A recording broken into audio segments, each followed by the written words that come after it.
سبحان الله والحمد لله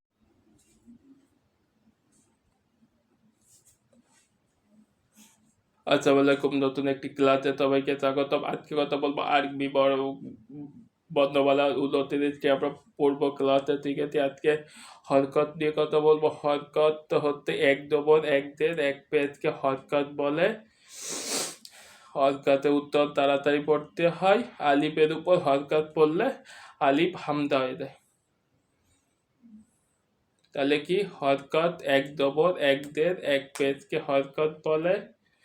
আর দের হচ্ছে জবর হচ্ছে আকারের মতন, দের হচ্ছে রত্তিকারের মতন, আর পেজ হচ্ছে রত্তুকারের মতন।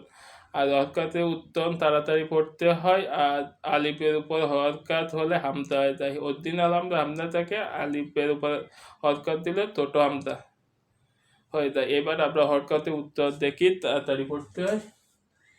আলিফ জবর আ, বা জবর বা, উপরে যে জবর এটা সিনের জবর, তা জবর তা, সা জবর সা, জিম জবর জা, হা জবর হা, খ জবর খা,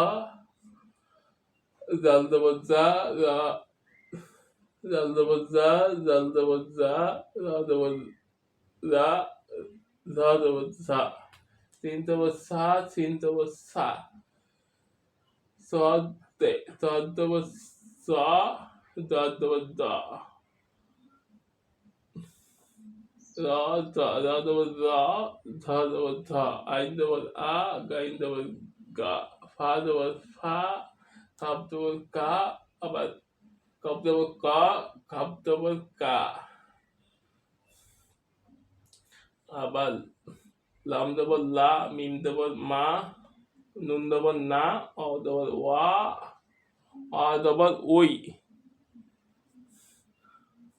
অ জবর হচ্ছে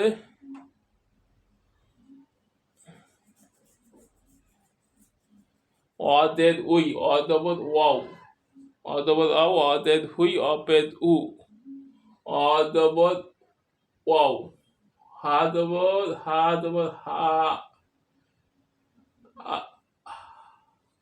আর হামজা জবর আ, ইয়া জবর ইয়া। জবর হচ্ছে আকারের মতন, দের হচ্ছে নিচে রত্তিকারের মতন, আর পেজ হচ্ছে এরকম, এটা হচ্ছে রত্তুকারের মতন। প্রিয় দর্শক মণ্ডলী, আজকের জবরের ক্লাস এই পর্যন্ত। সবাইকে ধন্যবাদ। পরবর্তী ক্লাস দেখার আমন্ত্রণ।